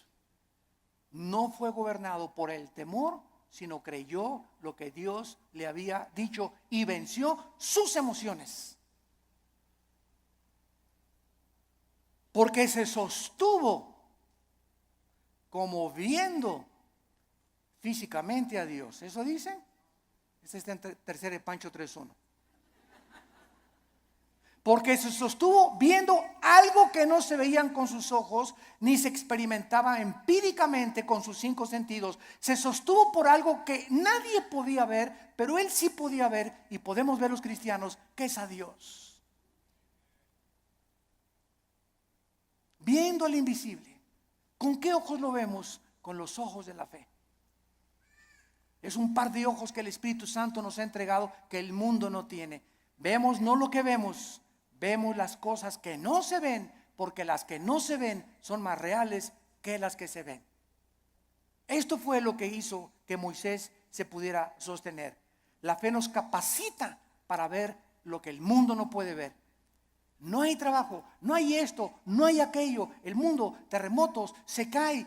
Ahora que fue el terremoto de Japón, no sé si vieron ustedes un video de los muchos que han pasado, que primero el terremoto, el tsunami y el puntillazo, la fuga de gas radioactivo. Y pasaron a una japonesita que era cristiana, como de 80 años de edad. Y está la japonesita en el video caminando y dice: aquí estaba mi casa.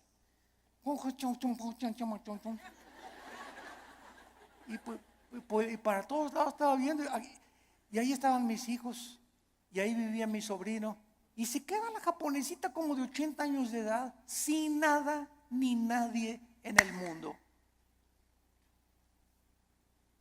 ni una cobija donde acostarse, y se hace así las cabezas y dice: pero tú me seguirás sosteniendo. Bueno, las lágrimas comenzaron a caer de mis ojos. Pero fue así una cosa, ¿verdad? Para poner una película. Ahí estaba mi familia, ahí estaban mis papás, ahí estaban mis hijos, mis nietos, aquí estaba mi casa. No hay nada. Imagínate, de la noche a la mañana quedarte sin familia, ni vecinos, ni papá, ni mamá, ni nada, y levantar los ojos: pero tú me seguirás sosteniendo. Esa es la fe. Sostenidos viendo lo que no se ve, con los ojos y la seguridad y la certeza y la convicción de lo que Dios ha dicho: no te dejaré ni te desampararé, aunque se acabe todo a tu alrededor. Veamos ahora en Juan capítulo 11. Juan capítulo 11, versículo 39 y 40. Se muere Lázaro. La familia de Lázaro eran las hermanas Marta y María. Marta es un ejemplo de la mujer afanada, María un ejemplo de la mujer que se acerca a Dios. Pero las dos nos representan a todos nosotros. No porque te digas Marta vas a ser afanada, ¿verdad? Pero es un ejemplo solamente de que todos nosotros padecemos esta debilidad, de que muchas veces queremos ver para creer, y tenemos que dominar esa tentación y ese impulso de nuestra antigua naturaleza. Entonces aquí en Juan 11:39 dijo Jesús: quiten la piedra. Marta, la hermana del que había muerto, dijo: Señor, y he de ya, porque es de 4 días. Jesús le dijo: ¿no te he dicho que si crees, verás? Ahí está otra vez. Marta, tú no tenías que haber visto que se alivió ahorita. Hemos llegado al punto que lo dejé morir, porque Cristo dejó morir a Lázaro. ¿Se acuerdan que cuando le avisaron: Señor, Lázaro se está muriendo? No hizo caso. Y era el mejor amigo de Jesús, y la familia que lo hospedaba y le daba de comer a Jesús, y tenía según un cuartito especial para Jesús cuando pasaba por ahí Jesús. Y no hizo caso Jesús, y Lázaro se murió. Y ya que tenían 3 días, Jesús dice a los discípulos: vamos a donde está Lázaro. Y ahora sí, como decimos en México, ¿ya para qué? ¿Ya para qué? Pues ¿cómo que ya para qué? Pues eso decimos nosotros. Pero no lo dice Jesús ni Dios tampoco. Y llega Jesús, y los discípulos, ¿ya para qué, Señor? ¿Ya para qué? Ya pierdes tu tiempo. Y es que todo, dice Cristo, lo hice llegar a este punto y te estoy haciendo llegar a este punto donde pierdas tu trabajo, donde tengas esa enfermedad, donde pases esto. Estoy llevando las cosas al extremo para que cuando estén en el extremo, ahí pueda yo ser grandemente glorificado por tu vida. Yo cuántas personas he visto que se enferman de cáncer y que son sanadas y que dicen, Dios mío, hasta los médicos, pero esto es un milagro. Pero si no hubiera sido esa enfermedad, no hubiera sido glorificado Dios. Si no hubieras perdido tu trabajo y un trabajo te viene milagrosamente, ¿cómo podrías decir, Señor, solo tú pudiste haberme dado este trabajo? Fue un milagro. Así como ayer la selección mexicana fue un milagro que ganara. Pero aquí no se mete, ¿verdad?, la fe. O sea, 2-0, decimos, ya al 2-0, yo ya iba a pagar la televisión. La neta. Dije, ya, otra goliza. ¿Cómo nos vamos a levantar de un 2-0 con estos gigantones de gringos, verdad? Y cuando viene y te das cuenta, ¿no? Que, caray, digo, lo que no parece, se puede convertir en una realidad. Entonces muchas veces Dios deja que lleguemos a ese 2-0 y que parezca que todo está perdido. No está perdido, porque Él es Dios y Él es alguien que ha dicho, no te dejaré, desampararé, estaré todos los días contigo hasta el fin del mundo. Podemos, aunque perdiere mi padre y mi madre, con todo Jehová no me dejará, porque Él es nuestro sostén. Y le dice Cristo a Marta, si tú crees, vas a ver la gloria de Dios. Tenemos que ver espiritualmente para poder creer. La gloria no puede venir hasta que no creamos.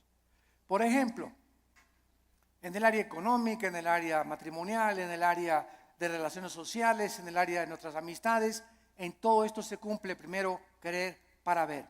Dios le dice a los maridos, amen a su esposa. Tú amas a tu esposa sacrificialmente y comienzas a quitar todas las imágenes de otras mujeres de tu vida, etcétera, etcétera, y ve Dios tu fidelidad mental y espiritual, porque los pensamientos no le engañan a Dios. ¿Qué hace Dios cuando un hijo está haciendo lo que la Biblia dice porque quieres agradar a Dios? Te bendice. No te imaginas cómo te bendice. Señor, pero que tú ya tiene 20 kilos de más, Señor. ¿Cómo tú? ¿No puedes cambiar una llanta vieja por una nueva? Como dicen en Guanajuato, ¿verdad? Y sabes una cosa, que cuando estamos casados no es solamente la pasión. La pasión dura la luna de miel 3 o 4 días y dura también en el triunfo del amor. Pero todas esas pasiones que tú ves y esos enganches que se dan esas cosas no duran. Y claro que nos seguimos besando y todo, ¿verdad? Pero entonces ya entras al matrimonio y ya entras a un nivel donde no solamente es pura pasión, hay problemas y bajadas y comienzas a entrar a una madurez donde maduras con tu esposa y te das cuenta que es una relación que tiene que durar toda la vida hasta que la muerte nos separe, porque está basada en un cordón de 3 dobleces que es Jesucristo. Entonces ya no está basada tanto en el físico como en una relación espiritual, porque los matrimonios que duran son los matrimonios que los dos son discípulos de Cristo. Cuando dos caminan hacia Dios, es como un triángulo. Dios está en la punta del triángulo y aquí está el hombre y la mujer. Cuando el hombre y la mujer caminan los dos siguiendo a Cristo, cada vez están más cerca el uno con el otro, porque más cerca están de Dios. Y ya podemos vencer esas cosas de cámbiame, la verdad. Oye, es que no vas a tener Miss México toda tu vida. ¿Qué querías, verdad? Que tu esposa te durara así. Tiene que dar a los 50 años tu esposa, a los 60 años tu esposa, el cuerpo se deforma, igual él tiene panza de Santa Claus ya también, ¿verdad? Pero nos seguimos queriendo. Entonces nuestra antigua naturaleza demanda ver para creer, puesto que depende de los sentidos, pero no de la palabra de Dios. Y vemos en penúltimo lugar 2 Corintios 4. 2 Corintios 4. Versículos 17 al 18. Y dice el apóstol Pablo, esto es tremendo. Estamos tratando de encontrar la fe en el Antiguo y en el Nuevo Testamento en algunos pocos versículos. 2 Corintios 4, 16 y 17 al 18. Por tanto, otra vez dice Pablo, no desmayamos. Qué peligroso es darnos por vencidos. Qué peligroso es tirar la toalla en la vida cristiana. Qué peligroso es desesperarnos. Qué peligrosísimo es desanimarnos. Qué peligroso es. Porque cuando un cristiano es animado, se te viene una horda de demonios que van a agravar tu situación. Se va a convertir en una cosa crónica en tu mente. Vas a comenzar a sufrir unas depresiones. Las personas que sufren de depresión continua, todos somos deprimidos de vez en cuando. Pero cuando somos deprimidos ya 3, 4, 5 días deprimido, estás bajo ataque del maligno. Porque el fruto del Espíritu es paz, gozo y amor. ¿Por qué has llegado a esa situación que estás así, que ni te toquen porque brincas? Porque tienes una semana, 2, 3 semanas que te soltaste la palabra. Y comienzas a desmayar porque no estás aferrado a la palabra de vida. Por tanto, no desmayamos, dice el apóstol Pablo. Antes, aunque nuestro cuerpo exterior se va desgastando, el interior no obstante se renueva de día en día. ¿Saben ustedes que lo peor que existe para una persona es verse en el espejo? Bueno, claro que tenemos que peinarnos, ¿verdad? Y rasurarnos, etcétera, etcétera. Pero cuando ves, ya tengo 50 años, viejito, ya. No, ya tengo 70, ya para qué, ya voy de salida. ¿Cómo que vas de salida a los 70 años? Ya tengo 80, ya voy de salida, ya para qué. ¿Cómo que vas de 80? A los 80 años Moisés fue llamado por Dios. A los 80 años Caleb le dijo a Josué, dame más montañas para conquistar. Cuando comenzamos a vernos físicamente, no, pues es que dicen que a los 60, a los 70 se deteriora el cuerpo. Eso dice la ciencia, pero dice uno de los salmos que cuando nosotros confiamos en Dios, seremos fructíferos como las palmeras, tendremos fuerzas como las del búfalo y creceremos como los cedros del Líbano para continuar anunciando la justicia de Dios. ¡Qué viejo ni qué viejo! Dejemos que nuestro cuerpo se siga desgastando. Yo les he hablado tantas veces de nuestra abuela materna que murió hace algún tiempo, de 97 años de edad. Mi abuelita, 97 años de edad, no usaba bastón.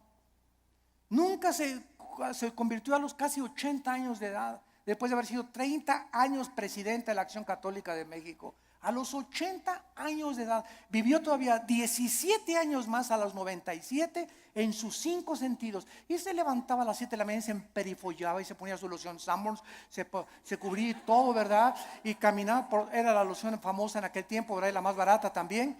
Y estaba a los estudios y la llevaba a los estudios en la mañana y en la tarde. ¿Ahora dónde vamos, hijito? Me decía a las 5 o 6 de la tarde el domingo. Le digo, abuelita, tú a tu casa y yo a la mía, le decía.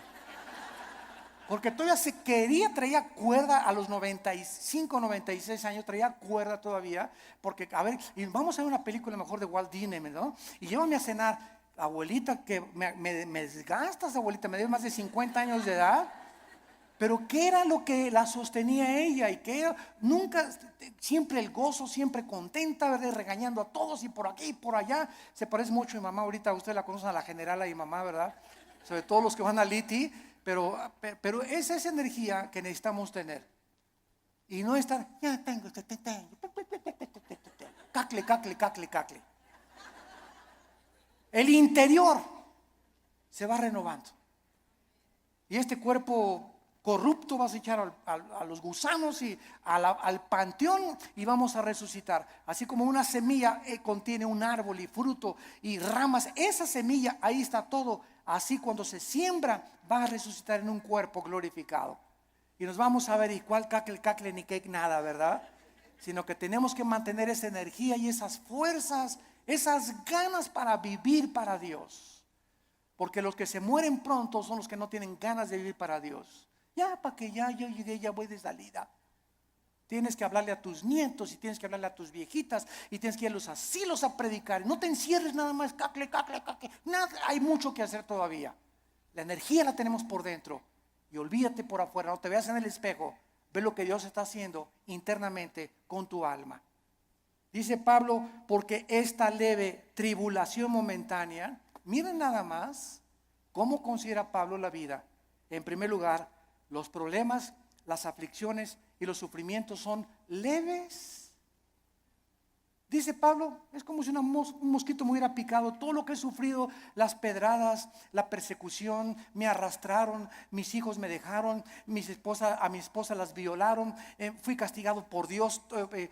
David y Pablo, todo lo que sufrió y lo encerraron en la cárcel, todo ha sido leve y además temporal, momentáneo, porque Pablo no veía y como un perro,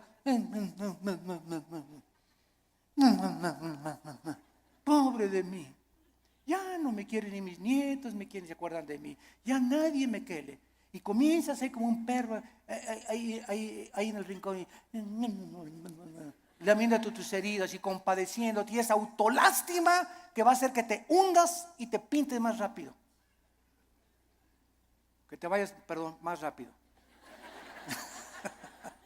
A veces me olvida que no estoy con los jóvenes. Es leve y es temporal. Produce en nosotros un cada vez más excelente peso de eterna gloria. No mirando las cosas que se ven. No mirando las cosas que se ven. Ahí está otra vez la fe. Si miran las cosas que se ven, nos desmayamos, nos desanimamos, nos hundimos. Miremos las promesas de Dios, sino las que no se ven, porque las que se ven son temporales, pero las que no se ven son eternas. Gracias por tu palabra, Señor. Señor, gracias por alimentarnos, edificarnos, animarnos con tu palabra. Gracias por aclararnos tantos conceptos que están siendo atacados. Estamos siendo invadidos por doctrinas extrañas que se han acabado aceptando como si fueran la verdad. Regresemos a la Biblia. Volvamos otra vez a abrir las páginas santas de la Biblia para que el Espíritu Santo alumbre nuestro entendimiento y podamos ver la gloria de Dios en la faz de su Hijo Jesucristo. Gracias porque sin esta fe, sin creer en lo que tú nos has dicho, no existe ninguna otra manera en que te podamos agradar, porque así tú, Señor, lo has determinado. En esta mañana muchos de ustedes que nos ven a través de la televisión y aquí presentes, tal vez eran crédulos y tú le llamabas fe a lo que te habían enseñado en tu familia o en tu religión, sin saber en qué estaba basada lo que te habían enseñado. Pero la fe requiere de conocimiento, porque necesitamos conocer, porque viene por el oír y el oír por la palabra, para que tenga una fe que salve tu alma.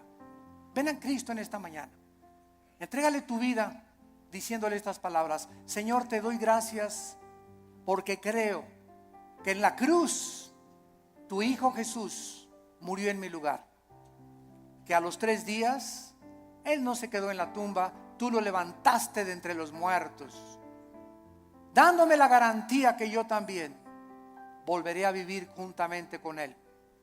Señor Jesucristo, te pido que entres a mi vida. Me arrepiento de mis pecados. Lávame con tu sangre preciosa. Sé para mí mi Señor ahora y mi Salvador, porque quiero ahora ya no vivir conforme a lo que veo con mis ojos físicos, sino con los ojos espirituales que en este momento